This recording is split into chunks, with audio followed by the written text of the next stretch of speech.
अजमेर से बड़ी खबर आ रही है, जहां ख्वाजा साहिब की दरगाह के बाहर सर तन से जुदा के नारे के मामले में कोर्ट ने सभी आरोपियों को बरी कर दिया है।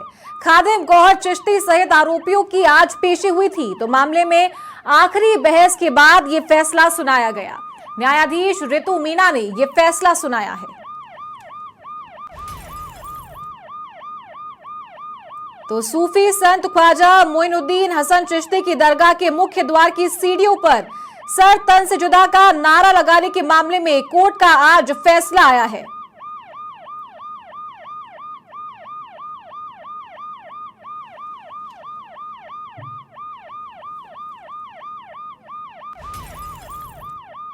इक्कीस 5/2022 का जो मामला था, जिसमें दरगाह के बाहर अपमानजनक नारे लगाने का मामला दर्शित हुआ था। मौन जुलूस निकालने की अनुमति के दौरान गौहर चिश्ती व उसके अन्य साथी ताजिम सिद्दीकी और फकर जमाली वगैरह के द्वारा नारे लगाए गए थे कि मोहम्मद साहब की जो भी गुस्ताखी करेगा या उनकी शान में कुछ कहेगा उसका सर कलम कर दिया जाएगा। उस नारे पर इनके विरुद्ध 302, 115 आईपीसी का मुकदमा दर्ज हुआ था और धाराएं जोड़ी गई थी और बाद में इनकी गिरफ्तारी हुई और गौहर चिश्ती तब से न्यायिक अभिरक्षा में था। सुप्रीम कोर्ट के द्वारा उसकी बेल भी खारिज की गई थी।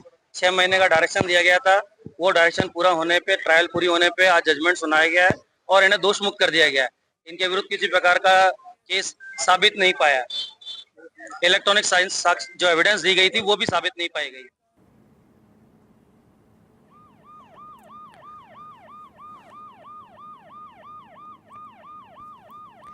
तो 17 जून को कांस्टेबल जय नारायण गेट पर ड्यूटी दे रहे थे और कुछ खादिमों की ओर से निजाम गेट पर मौन जुलूस की शर्तों का उल्लंघन करते हुए वहां लाउड स्पीकर पर भाषण दिए गए और भड़काऊ नारे लगाए गए थे। तो इस आशय से कांस्टेबल ने मुकदमा दर्ज करवाया था और रिपोर्ट दी गई थी। तो उस वक्त करीब 2500 से 3000 लोगों की भीड़ दरगाह के सामने थी और उस वक्त ये भड़काऊ नारे लगाए गए थे लाउड स्पीकर पर, जिसके बाद मुकदमा दर्ज हुआ था। तो भड़काऊ भाषण और नारे लगाने वालों में सैयद गौहर चिश्ती भी था। पूर्व में भी उसे समझाया गया था और हिंसा के लिए उकसाने और हत्या की अपील करने के मामले में दरगाह थाने में यह मामला दर्ज हुआ था।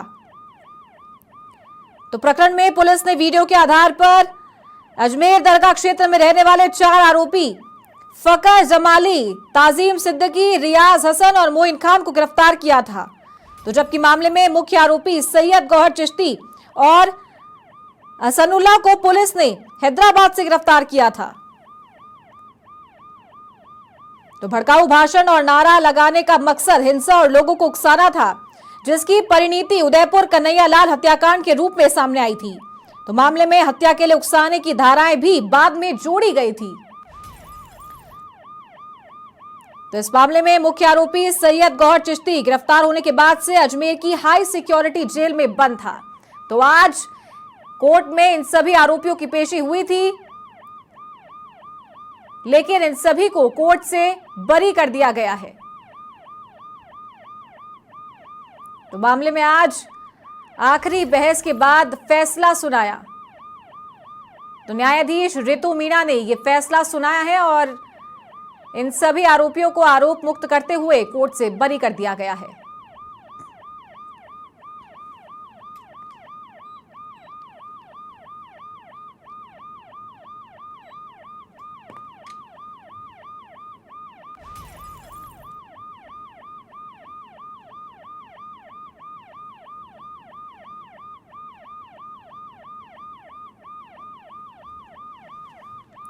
तो अजमेर दरगाह के बाहर भड़काऊ नारे लगाने के मामले में आरोपियों पर अंतिम फैसला आज आ चुका है। इन आरोपियों को कोर्ट से बरी कर दिया गया है। जानकारी मिल रही है कि 4 आरोपियों को कोर्ट से बरी किया गया है।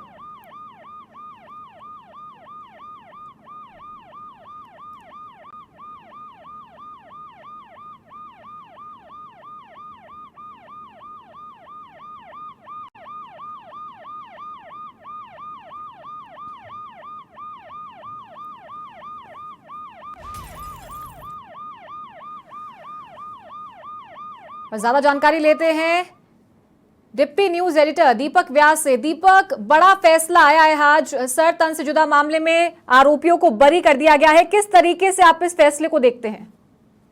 करीब 2 साल बाद में ये फैसला है इस पूरे प्रकरण के बाद में। और अजमेर दरगाह के बाहर भीड़ में जो भड़काऊ भाषण देने का मामला था और उसमें इस तरीके के जो नारेबाजी थी वो की गई थी कि सर तन से जुदा, उस मामले में 2 साल बाद ये फैसला है। और इस पूरे मामले में खादिम समेत जो सभी आरोपी थे उनको कोर्ट ने बरी कर दिया है।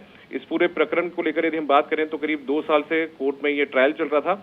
इस दौरान करीब 22 गवाह और 32 दस्तावेज भी जो पेश थे वो यहाँ पर किए गए थे। और जून 2022 का ये पूरा मसला है जब इस तरीके के नारे दरगाह की सीढ़ियों के बाहर खड़े होकर लगाए गए थे। इसमें पूरे मामले में खादिम गोहर चिश्ती, इसके अलावा ताजिम सिद्दीकी, इसके साथ ही यदि हम बात करें तो फकर जमाली, इसके साथ यदि हम बात करें तो रियाज हसन दल और मोइन खान, शमशुद्दीन खान, नासिर खान, ये तमाम लोग थे जो कि आरोपी थे। और इन तमाम लोगों को कोर्ट ने बरी कर दिया था।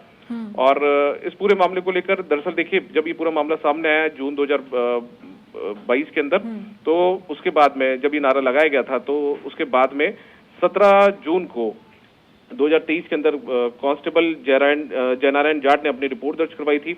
उस रिपोर्ट में बताया गया था कि 17 जून को दोपहर करीब 3 बजे के आसपास जब उनकी ड्यूटी निजाम गेट पर थी तो उस दौरान मौन जुलूस निकाला जा रहा था।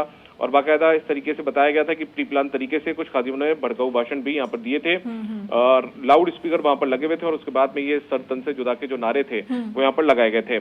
और इस दौरान बताया ये भी गया था कि दरगाह के बाहर करीब 2,500 से 3,000 से ज्यादा लोगों की जो भीड़ थी वो की गई थी। ऐसे में लगातार जब वीडियो सामने आया सरतन से जुदा का, तो उसके बाद में ये पूरा प्रकरण दर्ज हुआ था, मुकदमा दर्ज करवाया गया था। और उसके बाद में इस पूरे मामले में ट्रायल जो है वो यहाँ पर चल रहा था अजमेर की कोर्ट के अंदर।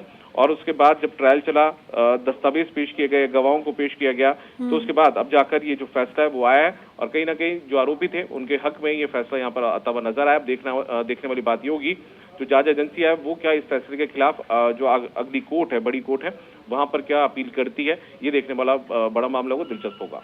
बिल्कुल ठीक कहा आपने दीपक, लेकिन जो मुख्य आरोपी जिसे यहाँ पर माना गया था खादिम गौहर चिश्ती, उसका कहीं ना कहीं कन्हैया हत्याकांड से भी कनेक्शन जोड़ा गया था बाद में जब जांच पड़ताल हुई थी। और ठीक इस पूरे घटना के बाद में उदयपुर में कन्हैयालाल हत्याकांड का पूरा जो घटना था वो सामने आया था।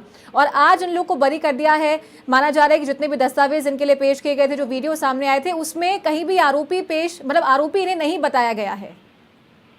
देखिए, इनको बरी कर दिया गया इस पूरे मामले में। और जिस बात का आपने जिक्र किया कन्हैयालाल का, तो निश्चित तौर पर कन्हैयालाल जो प्रकरण हुआ था उससे इन लोगों को जोड़ा गया था, क्योंकि उस समय जो टिप्पणी की गई थी और उस टिप्पणी के बाद में जिस तरीके से कुछ स्टेटस कन्हैयालाल की तरफ से लगाया गया, तो ऐसे में उन पर ये हमला किया गया था। तो ऐसे में लोग ये भी कह रहे हैं कि ये सर तन से जुदा के जो नारे लगाए गए थे उसके बाद में इस तरीके की जो आपराधिक घटनाएं थी, जो आतंकी घटनाएं थी, वो सामने आई थी। और लेकिन चूंकि पूरा मामला दस्तावेजों से जुड़ा हुआ है, जांच एजेंसियों ने पूरे दस्तावेज पेश किए थे, गवाह पेश किए थे, लेकिन कहीं ना कहीं उनमें कोई ना कोई कमी नजर आई होगी। कुछ देर में ये भी स्थिति साफ हो जाएगी कि आखिर इनको जो राहत यहाँ पर मिली है कोर्ट की तरफ से वो किस आधार पर मिली है, क्या ग्राउंड यहाँ पर कोर्ट कर रहा है, गवाहों की कोई कमी नहीं या फिर कोई दस्तावेज पेश करने में इनको छूट मिल पाई। तो ऐसे में ये बड़ा दिलचस्प होगा। कुछ देर में ये भी स्थिति साफ हो पाएगी कि किस आधार पर, किस ग्राउंड पर कोर्ट ने इन्हें बरी किया इन आरोपों से। लेकिन अपने आप में बड़ा मामला था, तमाम लोगों की निगाहें इस पर टिकी भी थी।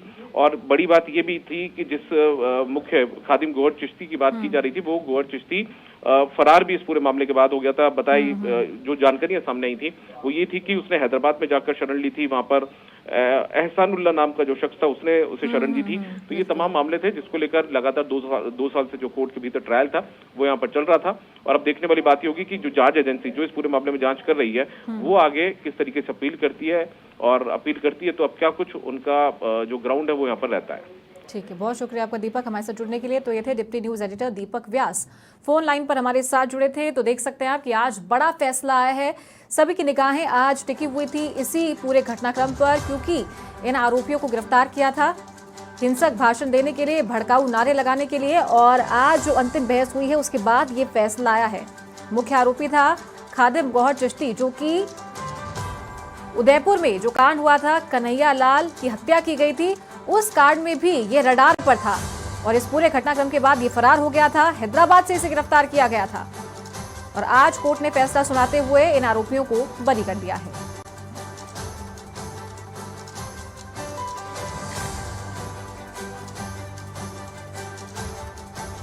तो अजमेर दरगाह के बाहर भीड़ में सिर तन से जुदा नारे लगाने के मामले में आज 2 साल बाद कोर्ट का फैसला आया है। मामले में खादिम सहित सभी 6 आरोपियों को कोर्ट ने बरी कर दिया। पूरे प्रकरण को लेकर 2 साल से कोर्ट में ट्रायल चल रहा था और इस दौरान 22 गवाह और 32 दस्तावेज पेश किए गए थे।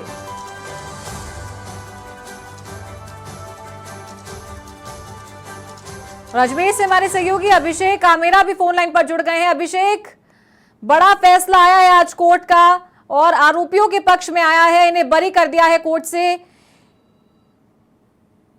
कि आपको बता दूं, जो सत्तनजुदा मामले में जो गौहर चिश्ती सहित 5 आरोपियों का मामला था, जो इसको लेकर आज न्यायाधीश रितु मीना ने अपना फैसला सुनाया और फैसला सुनाते हुए उन्हें जो कानून के तहत 65 एक नियम कानून होता है, 65 बी के तहत एक नियम होता है, कानून होता है, जिसके तहत जो प्रशासन है वो जो फुटेज जो इलेक्ट्रॉनिक जो उनके पास जो भी थे तमाम, वो वहाँ पर साबित सही तरह से सत्य नहीं कर पाए, जिसके आधार पर जो रितु मीना न्यायाधीश है उन्होंने उनको बरी कर दिया। इस वक्त हमारे साथ देखिए जो अधिवक्ता है वो भी हमारे साथ जुड़ चुके हैं और पूरा मामला उनसे जानना चाहिए। जी सर बताइए। सर, मैं अजय कुमार वर्मा एडवोकेट वास्ते अजय प्रताप लॉ फर्म की ओर से साजिम सिद्दीकी और फकर जमाली का इस प्रकरण में एडवोकेट रहा हूं और इन दोनों पर मुख्य आरोप था कि जब दरगाह में मौन जुलूस की अनुमति थी उस दौरान इन्होंने अनुमति को भंग किया और इन लोगों ने उस अनुमति को भंग करते हुए विवादास्पद नारा लगाया, मोहम्मद साहब की शान में तो गुस्ताखी करेगा उसका सर कलम किया जाएगा। उस नारे के आधार पर इन लोगों के विरुद्ध मुकदमा दर्ज कर 302, 117, 115 में कड़ी कार्रवाई की गई और इन लोगों को गिरफ्तार किया गया। बाद में इनकी जमानतें हुई और सुप्रीम कोर्ट के आदेश से गौहर चिश्ती की ट्रायल 6 महीने में करेक्शन करने का डायरेक्शन था, परंतु उपरोक्त डायरेक्शन के बाद इनकी ट्रायल कंप्लीट होने पर इनको आज दोषमुक्त किया गया, क्योंकि इनके विरुद्ध जो इलेक्ट्रॉनिक साक्ष्य थी, पेन ड्राइव, सीडीज वगैरह थी, उसको पूरी तरह से पुलिस साबित नहीं कर पाई और कोर्ट ने अपर्याप्त साक्ष्य मानते हुए इन सब लोगों को निर्दोष साबित करते हुए बरी किया गया है।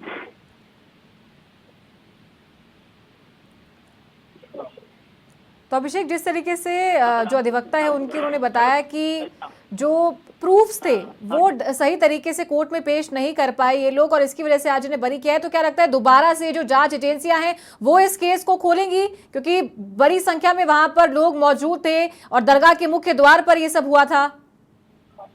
जांच एजेंसी वापस इस चीज को खोली वकील साहब? क्या सर, एक बार राखी वापस से बोल पाएंगे क्या सर? अभिषेक, मेरा ये सवाल है, क्या दोबारा से जांच एजेंसियां इस पूरे मामले को खोलेंगी, क्योंकि तमाम जो दस्तावेज थे और जो गवाह थे वो पूरी तरीके से पेश नहीं हो पाए थे वहां पर? अभी 8 मुलजिम इसमें पेंडिंग बाकी बताए गए हैं, कानूनी प्रावधान खुले हुए हैं। पुरानी सीआरपीसी 173(8) के तहत इसमें जांच जारी है। अगर पुलिस चाहे तो इसको इन्वेस्टिगेशन को ओपन करके और मुलजिमान जो हैं उनके विरुद्ध वापस केस को रीओपन किया जा सकता है। एडिशनल एविडेंस आने पर इसकी क्या प्रक्रिया होगी, कैसे चलेगा, वो सब कानूनी बिंदु हैं। बहुत लंबा मैटर है, वो इसकी आसानी से डिसाइड नहीं हो पाएगा और ना ही बता के जाने का या केवल बोलने का कोई मतलब है, क्योंकि उनमें प्रक्रिया बहुत लंबी है। तो आज कितने आरोपियों को बरी कर दिया गया है? क्या सभी आरोपियों को बरी किया है? सभी आरोपियों को बरी किया गया है। सॉल्व करता हूँ बाद में। सभी आरोपियों को बरी किया गया है, इनके विरुद्ध किसी प्रकार का दोष प्रमाणित नहीं पाया गया है। ठीक है। और एक और सवाल है मेरा आपसे अजय जी, जो मुख्य यहाँ पर आरोपी पाए गए थे खादिम गौहर चिश्ती, वो हत्याकांड में भी रडार पर थे जो उदयपुर में हुआ था। मैडम, उसमें उसका कोई लिंक नहीं पाया गया। गौहर चिश्ती का किसी प्रकार से कोई भी उसकी घटना के लिए ऐसे साक्ष्य नहीं पाए गए कि उसका कहीं कनेक्शन है। केवल उस घटना के बाद में घटना होने के कारण उस घटना को जोड़ा गया है। एनआईए की चार्जशीट में भी उस घटनाक्रम को इसमें साबित नहीं माना और ना ही इसके साथ में कनेक्टिंग माना। ठीक है अजय जी, अगर बात करें आपकी तरफ से क्या दलीलें पेश की गई थी कि इन्हें आरोपी नहीं माना गया था, बरी कर दिया गया है? हमारी तरफ से मैडम सबसे पहला सवाल ये था कि जो पेन ड्राइव जिसमें रिकॉर्डिंग की गई थी और इनको नारे लगाते हुए बताया गया था, 23 लोगों को उस नारे के समर्थन में हाथ उठा के उसका आधा नारा दोहराने के लिए कहा गया था, वो सारी रिकॉर्डिंग किसी प्रकार से प्रोसिक्यूशन प्रूव नहीं कर पाया। उस सीडी में और पेन ड्राइव में जो घटनाक्रम था, उस घटनाक्रम की जो पुष्टि करने के लिए रिक्वायरमेंट होती है एविडेंस की, जिन बिंदुओं की, जिन तथ्यों की, कंप्यूटराइजेशन की, वो सारी एविडेंस और कंप्यूटराइजेशन का करने का कार्य ये नहीं कर पाया। उसमें 8 दिन 10 दिन की डिले थी। 10 दिन बाद वो सीडी पेश हुई। घटना अलग तारीख की थी, सीडी किसी और तारीख को बनी, उसके 8 दिन बाद बनी। वो पेन ड्राइव दी गई, उस पेन ड्राइव का प्रमाणीकरण नहीं था, ना उसके किसी प्रकार से रिकॉर्ड था। ठीक है, बहुत शुक्रिया आपका अजय जी ये तमाम जानकारी देने के लिए। तो ये थे अधिवक्ता अजय कुमार हमारे साथ जुड़े थे, बातचीत इनसे हमने की थी कि क्या दलीलें उन्होंने पेश की थी जिस वजह से जो इनका जुर्म था वो वहां पर साबित नहीं हो पाया था और इन्हें बरी कर दिया है कोर्ट से। तो आज अंतिम बार जब बहस हुई थी कोर्ट में तो न्यायाधीश ऋतु मीना ने फैसला सुनाते हुए तमाम जो आरोपी पकड़े गए थे, जिन्हें गिरफ्तार किया गया था सिर तन से जुदा मामले में, उन सभी को बरी कर दिया गया है।